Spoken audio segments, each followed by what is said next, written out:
Hey friends, welcome back to Theme Park Guide Productions. In this video, I'll be ranking the 6 roller coasters at SeaWorld San Antonio. I recently visited this park this past summer and I got to experience all the roller coasters. And while this park doesn't have a lot of roller coasters to offer, there are some good ones in this park. Without further ado, let's go ahead and get started from worst to first. Number 6, Super Grover's Boxcar Derby. This serves as the park's kiddie coaster, so there isn't much to talk about here. It very much just goes around in a circle twice. However, this is a good starter coaster for the little ones.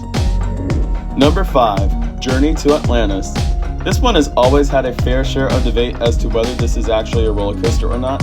However, this is a roller coaster according to the roller coaster database. That is why you will not see Catapult Falls make this list. The park markets that attraction as a coaster, however, roller coaster database does not. So that one does not make the coaster count or this video. However, going back to Journey to Atlantis, I wish this ride was more than it was. While the ride itself was fun and a nice way to cool off, I wish it had the same kind of building and theming that the one back in Orlando has.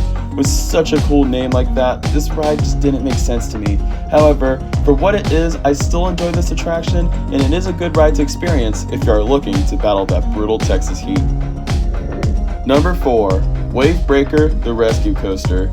This is the park's Intamin Straddle Launch Coaster, opening back in 2017, and this is such a great roller coaster for the families. It starts off with a nice theatrical moment where you're learning about your mission, and then the coaster has this countdown.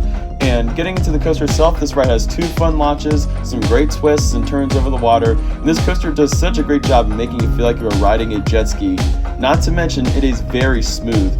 This ride did have our longest wait of the day, clocking in at 40 minutes. However, it was worth it for a front row ride, and it is one ride that I would highly suggest hitting early. However, regardless, whenever you ride it, it is such a fun roller coaster and a good attraction for the whole family to enjoy.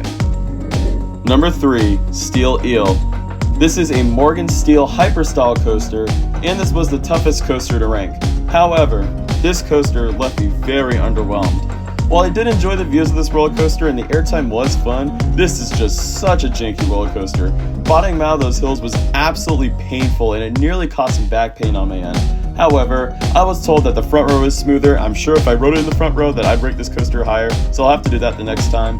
But going into the good for this coaster, it did provide some fun airtime. Throughout the experience, I was getting launched out of my seat, and while it wasn't like intense airtime or anything like that, it was just fun airtime, and it's exactly what I imagined it being. If you go to SeaWorld San Antonio, I'd recommend riding this coaster in the front if you want a smooth experience. Otherwise, good luck! But I still enjoy this coaster for what it was, and it is one that I would highly recommend experiencing. Number 2, Great White. This is a B&M inverted roller coaster that is an identical clone of Batman the Ride. However, these coasters provide such great intensity and offer compact layouts.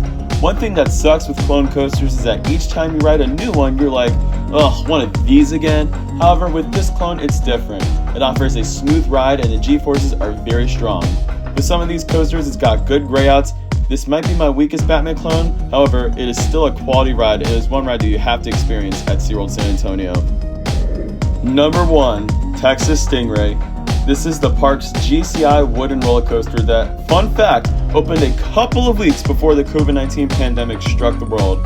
And if I have to be completely honest, this coaster blew me away, even though I already had high expectations for this ride.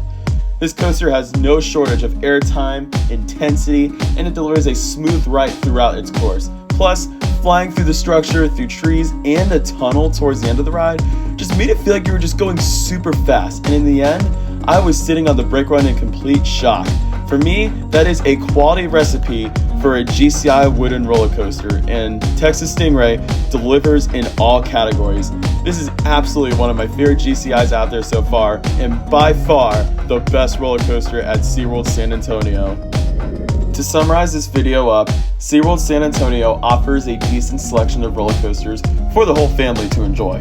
While the park doesn't have as many roller coasters as, let's say, Six Flags Fiesta Texas nearby, this park definitely has lots of potential to grow in the future, and it looks like they're already getting on their way with potentially adding a new Zero Family roller coaster in 2025, so it's just another reason as to why I'm super excited to see what this park adds in the future.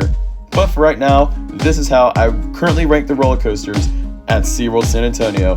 And without further ado, I am going to end this video here. Thank you guys so much for watching, and I hope you enjoyed this video. If you did, feel free to give this video a like, and don't forget to subscribe as well for more videos in the future if you enjoyed this one. And don't forget to comment as well what your favorite coasters are in the park, if you've been here or not. And don't forget to check out Theme Park Guide Productions as well on all social media platforms. Linktree will be in the description below. Go check it out, because like, why wouldn't you guys? I'll see you guys next time, and as always, you are clear for dispatch.